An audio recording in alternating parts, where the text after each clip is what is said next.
Hello folks, it's BAWLER again, and this is important news for you. Please subscribe to my channel and leave a comment with what you think about it.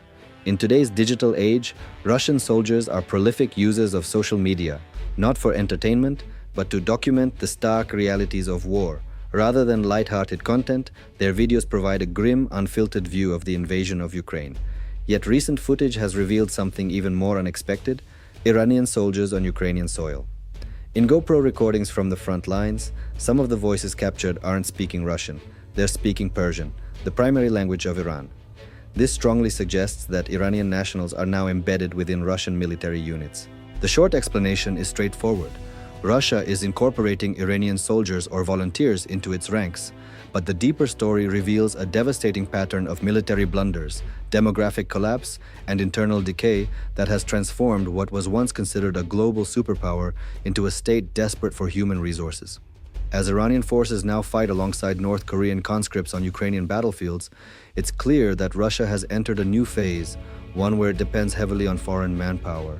This marks a profound turning point not only in the war itself, but in the evolution of modern warfare. It's not just about battlefield maneuvers, it's about understanding how a nuclear-armed nation has eroded its own human capital to the point of collapse, a development that should concern the entire world. To grasp how Russia reached this crisis, we need to revisit the war's early days through the often ignored perspective of military demographics. From the start, the first victims of Russia's failed strategy were its own citizens. When Putin launched the so-called special military operation in February 2022, he believed that 150,000 well-trained troops stationed at the Ukrainian border would swiftly overrun the country. These were elite units with experience in Syria and other conflict zones. Beyond that, Russia's standing military strength stood at roughly 900,000 personnel. But this early confidence crumbled rapidly. Ukraine halted Russia's advance toward Kyiv, and the war shifted into a prolonged war of attrition, something Russia had not prepared for. US intelligence and Kremlin leaks indicate that Russia now has about 60% more troops fighting in Ukraine than it did during the initial invasion, including thousands of convicts and conscripts recruited through controversial mobilizations. This massive expansion has come at the cost of quality. In effect, Russia replaced its professional force with anyone it could muster, akin to a sports team substituting its top athletes with college students, then high schoolers, and finally random volunteers. One of the first signs of this was the Wagner Group's decision in mid-2022 to recruit prisoners, offering them pardons in exchange for 6 months of combat service. Just months into the war, this shift to mercenary forces showed the extent of losses within Russia's core military. By the end of 2022, the UK Ministry of Defense reported that Wagner had about 50,000 fighters in Ukraine, 40,000 of whom were convicts. This meant that prisoners accounted for about 20% of all Russian forces deployed, an enormous share, underscoring how reliant Putin had become on these units. However, by early 2023, this strategy had run its course. Wagner's leader, Yevgeny Prigozhin, announced in February 2023 that prisoner recruitment was over, not because it worked, but because casualties were so high that few were left willing to join. With recruitment drying up, the Russian Ministry of Defense took over, forming penal units like Storm Z, troops who received just 10 to 15 days of training before being deployed to the most dangerous frontline sectors. Initially designed as elite units, Storm Z quickly devolved into expendable battalions, suffering massive losses. By mid-2023, they were seen as disposable, sent to die in high casualty zones.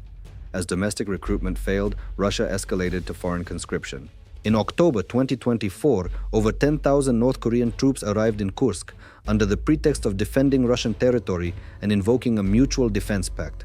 These North Korean forces were poorly trained and ill-prepared for Ukraine's flat, drone-dominated battlefields. By early 2025, they had suffered over 5,000 casualties, one-third of them fatalities, prompting Russia to quietly withdraw them. Then, in May 2025, Iranian forces began appearing among Russian units, marking a new chapter in foreign reliance. Russia's transformation, from elite army to mercenaries, then convicts, and finally foreign troops, is one of the most dramatic military declines in modern history. This is not adaptation. If it were, Russia would be achieving breakthroughs. Instead, it's using foreign fighters as placeholders, a sign that the Russian military is collapsing from within. Some may argue that with time and numbers, Russia could still win. But this ignores a fundamental truth. Armies are not just bodies with weapons, they're intricate systems requiring trust, discipline, and shared communication. When Russia introduced foreign forces, it shattered whatever cohesion remained. Language barriers are a major obstacle.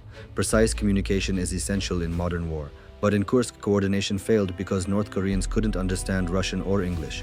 Reports suggest that one translator served every 6 North Korean troops, meaning over 2,600 translators were needed, an unmanageable logistical challenge.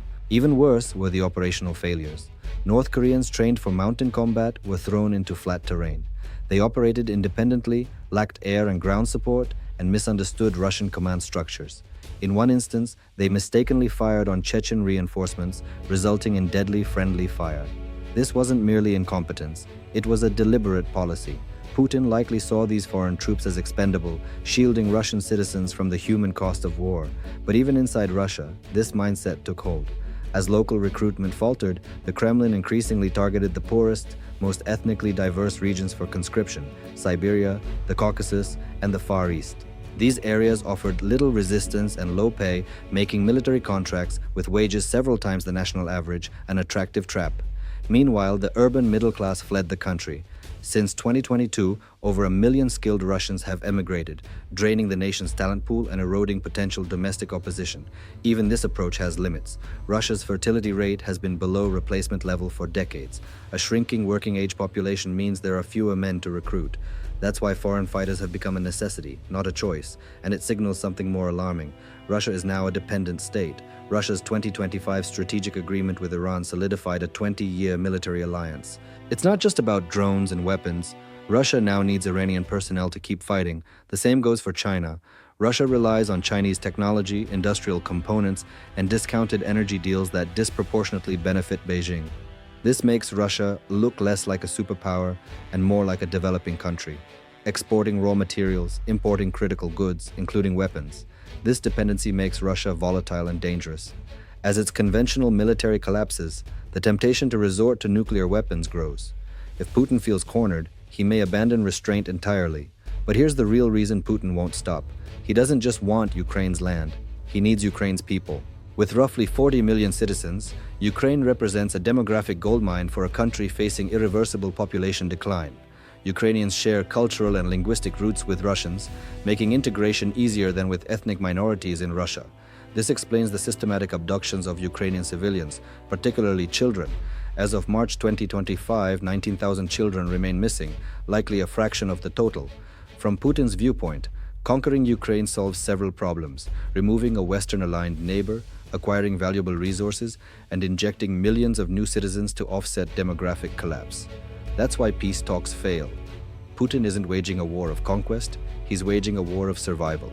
Until this core motivation is understood and addressed, the aggression will continue. The presence of Iranian and North Korean troops is just a symptom. The true crisis is within Russia, a decaying state that must consume its neighbors to survive. So what do you think? Is Russia's increasing reliance on foreign fighters the beginning of the end for Putin's imperial dream, or the key to prolonging the war in Ukraine? Let us know in the comments below.